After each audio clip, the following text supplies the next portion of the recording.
नमस्कार मित्रांनो, शुभ सकाळ सगळ्यांना. चर्चा करूया बकासूरविषयी, मथुर एलियनविषयी, भुंगाविषयी. भुंगा आलाय. भुंगा जो आहे तो विठ्ठल नानांच्या दावणीला जो आहे तो आलेला आहे. काल तिथून रवाना झालेली आहे गाडी. 4-5च्या सुमारास संध्याकाळी पोहोचले सुद्धा असतील. भुंगा घाटावरती पळण्यासाठी सज्ज आहे. आता तो 22 तारखेला दिसेल तुम्हाला डायरेक्ट आणि 26 तारखेला. 22 तारखेला कोणत्या मैदानामध्ये? 22 तारखेला वाळवा फाटीवरती मैदान होतंय. ट्रॅक्टरचं मैदान आहे 1 नंबरचं. 2 नंबरला बुलेट. असेच गाड्या आहेत 10 नंबरपर्यंत. क्वार्टर फायनलला बक्षीस आहे प्रत्येकी ₹10,000. जो ड्रायव्हर फायनलला राहील त्यांना प्रत्येकी 1 ते 10 चांदीच्या गदा आहेत. बघा किती मोठी बक्षिसं आहेत. गाड्या कमी येऊ वगैरे जास्त येऊ, बक्षिसं तीच मिळणार आहेत. आणि बक्षिसं जे आहे ते जे पॉम्पलेटवरती दिलेलं आहे तेच दिलं जाणार आहे. त्यांनी सांगितलं सुद्धा आहे तसंच. चर्चा करूया बकासूरवरती गाडी का बांधली जाते? काय समजेना झालंय. कारण की सगळ्या महाराष्ट्राला माहिती आहे की बकासूर एवढ्या स्पीडचा बैल आजपर्यंत बैलगाडा शर्यत क्षेत्रामध्ये नाही आहे. तुम्ही बघितलं बकासूरवरती त्या दिवशी जर गाडी नसती बांधली ना फायनलला, तर कदाचित निकाल जो आहे तो वेगळासुद्धा असू शकला असता. आता सगळे म्हणतील कसं काय? कारण की तुम्हाला माहिती आहे ज्यावेळेस बैलाच्या अंगावरती गाडी बांधली जाते त्यावेळेस गाडी का बांधली जाते असं मी तुम्हाला एक प्रश्न विचारतो. मला सांगाच कमेंट्स बॉक्समध्ये गाडी अंगावरती का बांधली जाते? कारण की भरपूर जणांचे कॉल SMS येतात की दादा बकासूर जो आहे एवढा पळतो, बकासूरचा पळ जो आहे तो कमी आला आहे, तर तो गाडी बांधतात त्याच्यामुळे आला. तसं नसेल काय? गाडी बांधण्याचा आणि त्याचा काही संबंध नसेल मला तर वाटते.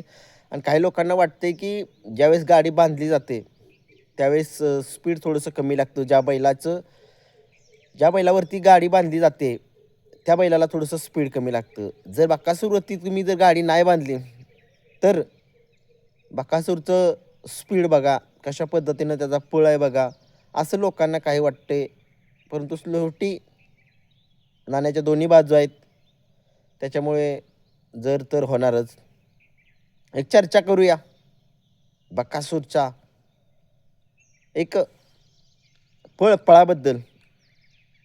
कारण की तुम्हाला माहितीच आहे, सगळ्यांना वाटलं की बकासूरचं आता वय होत चाललंय, बकासूर आता पहिल्यासारखा पळत नाही आहे. परंतु त्या दिवशी तुम्ही बघितलं काय गाडी पळाली. परंतु त्या फाटीचं एक वैशिष्ट्य होतं. त्या फाटीमधून जो आहे 6 नंबर फाटीवरून गटसुद्धा निघाला नव्हता लोकांना. त्याच्यामुळे थोडंसं नशीबसुद्धा त्या दिवशी साथ नव्हतं दिलं. शेवटी नशिबानं सुद्धा कधी-कधी साथ द्यावी लागते. आता सगळे म्हणतील की नशिबाचा आणि त्याचा काय संबंध आहे? शेवटी नशीब स्टार ज्यावेळेस दिवसाचा चांगला असतो ना, त्यावेळेस काही घडू शकतं. आणि त्या दिवशी घडलं सुद्धा असतं. एक महाराष्ट्राची एवन जोडी होती चिक्या आणि बकासूर.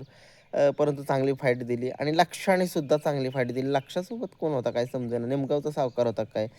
काय गाडी पळाली. गाडी खरंच वाटत नव्हतं एवढी गाडी पळेल म्हणून. कारण की गाडीनं लय स्पीड पकडलेलं.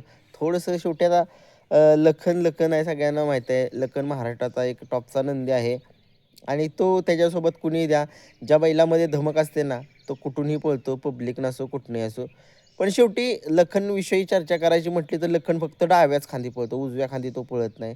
आणि माझ्या अंदाजानुसार खरा बादशाह तोच, जो दोन्ही खांदी पळतो. परंतु असो शेवटी लखन आहे आणि त्याला माहिती आहे कुठून कुठल्या कशा रानाला कुठलंही राहणं कसंही असू द्या, त्याला नाही फरक पडत आणि तो सगळ्यांना माहिती आहे काय चीज आहे. परंतु असो बकासूरवरती गाडी एक प्रेक्षकांची इच्छा आहे असं मला वाटते की बकासूरवरती गाडी बांधायला नको. बकासूरसोबत जो बैल असेल एक स्पीडचा असेल त्याच्यावरती गाडी बांधा. मग बकासूरचं स्पीड बघा कशा पद्धतीनं वाढते. कोणी म्हणायचं नाही की बकासूर कमी पळतोय म्हणून. आणि बकासूर सगळ्यांना महाराष्ट्राला माहीत आहे की तो काय चीज आहे, कशा पद्धतीनं गाडी हँडल करतो आणि कितीही टॉपच्या गाड्या असू द्या त्याच्यासमोर ज्यावेळेस त्याला वाटतं ना, त्याचा मूड असतो ना, मग तो त्याच पद्धतीनं पळतो. शेवटी आता उन्हाळा आहे, आपल्याला सुद्धा ऊन लागलं की आपण जरा सावलीला जातो. शेवटी ते मुकं जनावर आहे. त्याच्यामुळे समजून घेऊया आपणही सुद्धा गुलाल मिळतो तेच महत्त्वाचं आहे. प्रत्येक नंदीबद्दल बोलतोय मी, असं बकासूरबद्दलच नाही आहे. प्रत्येक नंदीबद्दल बोलतोय. प्रत्येकाचे नंदी आवडीचे असतात. त्यांनासुद्धा थोडंसं आपण वाटतं की हरवले की यायला त्यांना पण आतमध्ये काहीतरी त्रास होत असेल ना. ऊन लागतंय, शेवटी उन्हात पळायचे. सेमी उन्हाळ्यात 4-5च्या दरम्यान पण कडक ऊन लागतं त्यावेळेस. परंतु असो बकासूरवरती लोकांची एक इच्छा आहे की गाडी नको बांधायला. बकासूरवरती बकासूरसोबत जो बैल पळतो त्याच्यावर गाडी बांधा. मग बकासूर काय चीज आहे ते कळेल लोकांना. असं वाटतंय. तुम्हाला काय वाटतंय? कमेंट्स बॉक्समध्ये सांगा. धन्यवाद.